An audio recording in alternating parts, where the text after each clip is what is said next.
আসসালামু আলাইকুম। আমি একটা বাংলাদেশের মহিলা।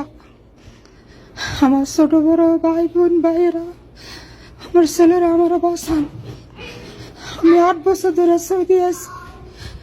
আমার মালিক আমার বেতন দেয় না, আমার মোবাইল দেয় না, আমার টিকিট দেয় না।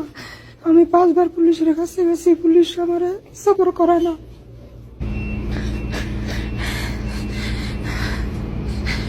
আমার এই প্রবাসীর ছেলেরা, আমি আপনার মায়ে বসি, আপনারা আমার একটু উপকার করেন, আমার একটু সহযোগিতা করেন।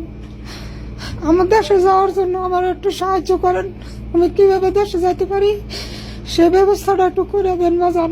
আমার দুনিয়াতে আমার মা বাপ নাই বাজান রে, বিপদে পড়ছি। আমার মালিকে আমারে 8টা বছর ধরে আইছি। মালিকে বছর একটা ঈদের দিন আমার একটা সাবান হাতে দেয় না।